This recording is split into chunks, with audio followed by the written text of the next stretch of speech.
بسم الله الرحمن الرحيم الحمد لله رب العالمين وصلى الله وسلم وبارك على نبينا محمد وعلى آله وصحبه أجمعين أما بعد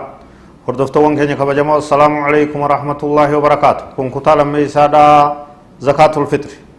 ما تدري يوم برنوتا سنيدي هاتو تورتين تيسن وجاتات يرو دبر كيست زكاة فطر يكدر كمتات نبي كينيا صلى الله عليه وسلم أكم مترت دركما قد يجرو ابسنجر معلومة إسيله هيك إسي بل إن الله فكين يجر برنوتا قود لما فادا كان كيستي وني راتبان حكمها مرتين إسي مال زكاة فطر دايو جنة أنها فرض إسين دركما فرد واجبا وأن مهندر ركايمي وأن دي سنتان يجو قال ابن عمر فرض رسول الله صلى الله عليه وسلم زكاة الفطر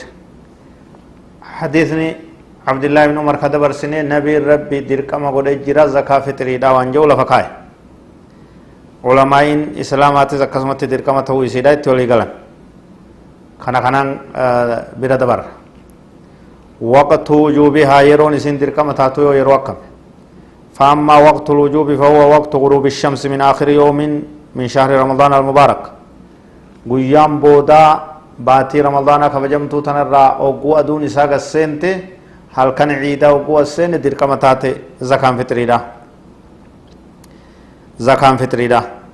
فإنها تجب بغروب الشمس من آخر شهر رمضان آخر قيا رمضان غسينودان أدون إسا سينودان دركما تاتي يجو نمني فمن تزوج أو ولد له ولد أو أسلم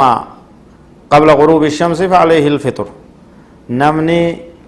زكاة أسو أدون قيا بوداك رمضان سينين نمي دلته دائمي تقويو دلته راباسون دركمته كافر تقو خيو إسلامي أسمادون سنين سينين مسلمته دركمته نمي تقو خيو فوده أسمادون سنين سينين وهذا منا إسار كفلون دركمته يجو ولتدفوان تيف وإن كان بعد الغروب لم تلزمه يو إيغادون سنتبودا دلته دركمني إسرت هنتاني يجو ومن مات بعد غروب الشمس ليلة الفطر فعليه صدقة الفطر نمني دوئي إيغادون سنتي خدو يو جراته زكاة الراباسون ماتي إساتي برباچسا زكاة فطري دا يرو دركما كيسا سيني جام على من تجبو زكاة فطري تلين يرتي دركما تاتيوان جو قول الله تجب على المسلمين مسلمون ولي قبطي يجو كان في سنين قبط عن ابن عمر رضي الله عنهما قال فرض رسول الله صلى الله عليه وسلم زكاة الفطر صاع من تمر أو صاع من شعير على العبد والحر والذكر والأنثى والصغير والكبير من المسلمين رواه البخاري كون أكولي غلط ديبسان غيان حديث كان كيستك النمي جرايج عبد الله بن عمر ربي سر عجالة نبي كنيا صلى الله عليه وسلم دركما قد مرتيس زكاة فطري دا مسلم تو ترت مسلم تو تندرت تمير الراكفلو ساعن سجودة توكو كوبو تكا سجودة توكو تمير الراكنته أو ساع من شعير تكاو كوبو تكا تمير سجودة توكو غرب الراكنته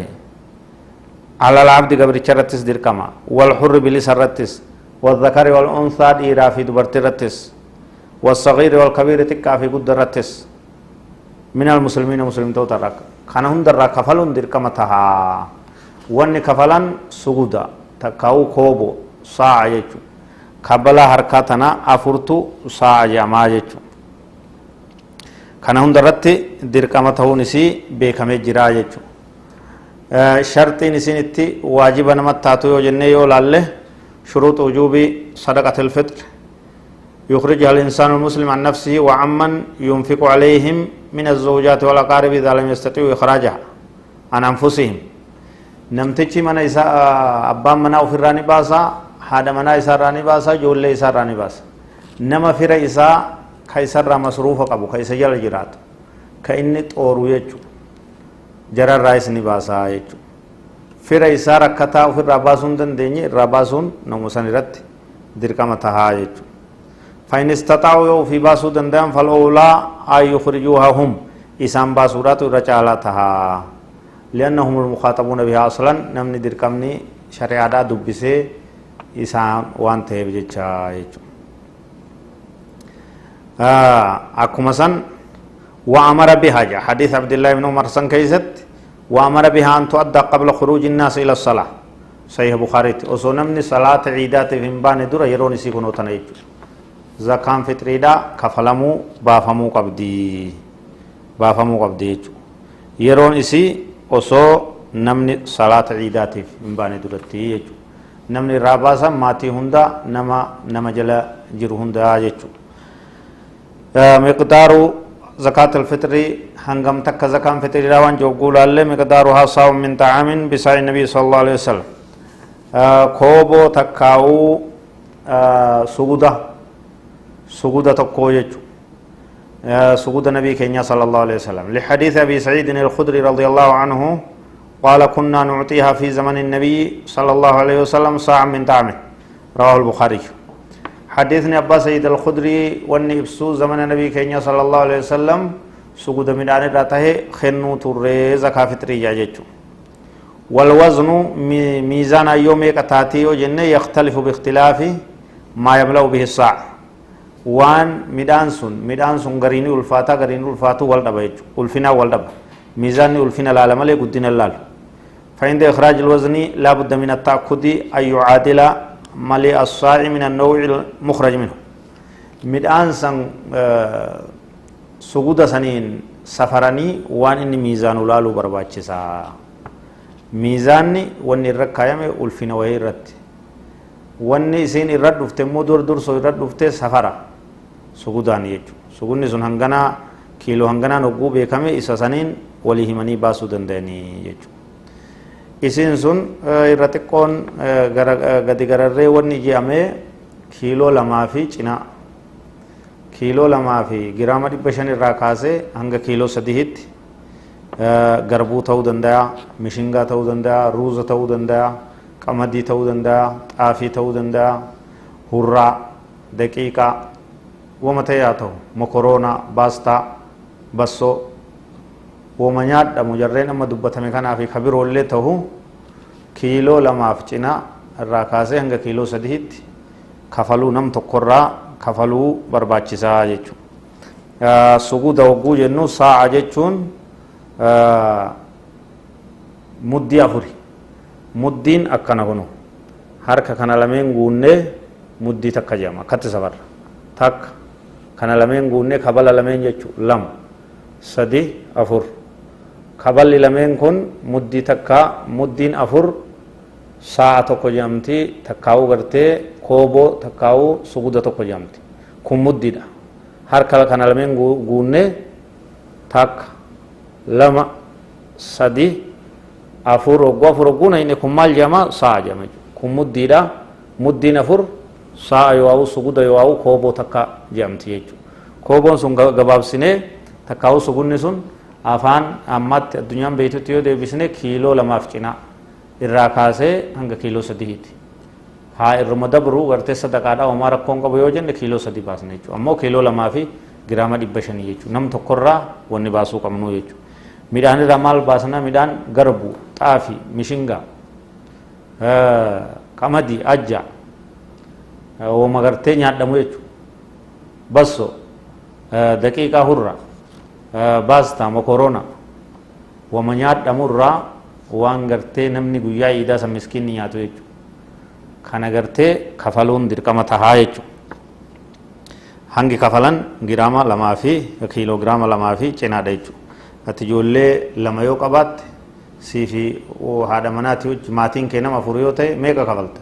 kiiloo 10 kafalta jechuudha kiiloogiraama 10 jechuudha yoo nam 8 ta'e kiiloogiraama 20 jechuudha akkasumatti ofi kana baasuun barbaachisaa tahaa jechuudha kuni maali waan gartee kooboon takkaa'uu suguuda san argachuu waan hin laafneef yeroo ammaa ulamaa'iin bifa kanatti akka taatu irratti walii galanii murteessan jechuudha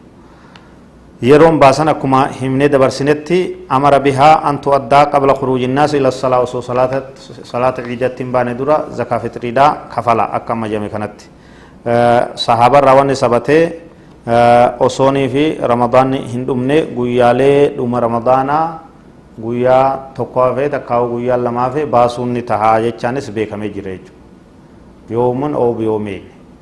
qabla intaa'e Ramadaan sahaabaan baasuu turanii jechuudha. Wagguu Ramadaanni guyyaan tokko hafe takkaa'u guyyaan lama hafe zakaa fixrii baasuu turanii.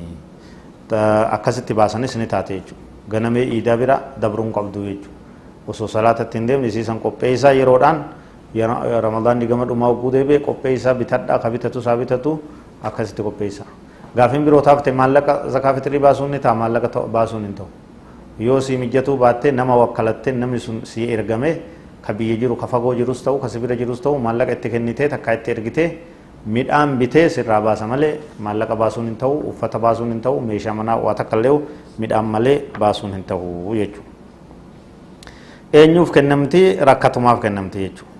Miskiinuma gartee nama hiyyeessa waan qabneef kennamti kama zakaan kennamuuf saniif kennamti. Dhabaa guyyaa iidaa san akka kadhaaf olii gadi hin deemne akka gartee taa'ee nagayaan fixrii tana walitti qabatee affeellatee nyaatee ummata wajji iida godhuufi jechuudha. Nama rakkataaf kennamti. Fixrii maatii kee hundaa nam tokko miskiina tokko ni kenni taa'ee ni kennita jechuudha. Miskiinni hedduu yoo dhufe yoo adda hirtaa fi adda hirtaa jechuudha. Kun hundinuu rakkoon qabu. Fixruma takkittii qofa miskiinni hedduu yoo sitti dhufe adda fuutaa fi sunis homaa rakkoon qabu jechuudha. Akkasitti kennuufiitu barbaachisaa jechuudha. Namaaf lafa kaayee wanni jedhamus hin ta'u qaceellotti dhufee gadda. Abbaan sun dhufee sirraa fudhachuu qabaa jechuudha. Nama lafa keessa jechuun ati midhaan kee miizaan ta'e rakkataa tokko lafa keessa jechuun hin baafne jechuudha. Zakaa fixrii hin baafne jechuudha. Dhufee sirraa fudhachuu qabaa. Nama ergee nama wakkalatee namni sun sirraa fuudhuufii qabaa. Sirraa fudhatee rakkataan sun dhufee fixrii sirraa fudhatee mana kee kaa'e jechuun homaa rakkoon qabu waan birooti. Sirraa fudhatee suma bira dhiifachuun rakkoon qabu. Wakiilli isaa sirraa dhufee sirraa fudhatee si bira dhiifachuun rakkoon qabu. Ati ammoo isaa lafa kaa'uun hin ta'u zakaa fixrii hin baafne jechuudha. Sitti bilbilee takkaa'u nama sitti ergee takkaa'u lafa naa kaa'i guyyaa ciidaa san zakaa fixrii lafa naa kaa'i wanni jedhamu hin jiru jechuudha. Kafalamuu qabdii kennamuu qabdi jechuudha. Ka fudhatu sun fudhachuu kennaa jechuun kennuu fi fudhachuudha malee waa lafa namaa kaa'uudhaa miti jechuudha. Haala kanaan itti deemamuu qabaa zakaa fixrii jabeessaa akkuma gartee reefu himametti soomana keessan tolchitii soomana namaa tolchitii nuuf tolchitii namaaf qulqulleessitii soomanni gartee isiidhaan tola waan ta'eef zakaa fixrii itti yaada baasaa waa'een isii kanuma fakkaata. Zakaa fixriidhaa laalchisee barnoonni keenya kan itti fufaa turre kutuma lammeessaa kanaan walii goolabna. هذا والله أعلم وصلى الله وسلم وبارك على نبينا محمد وعلى آله وصحبه أجمعين والسلام عليكم ورحمة الله وبركاته.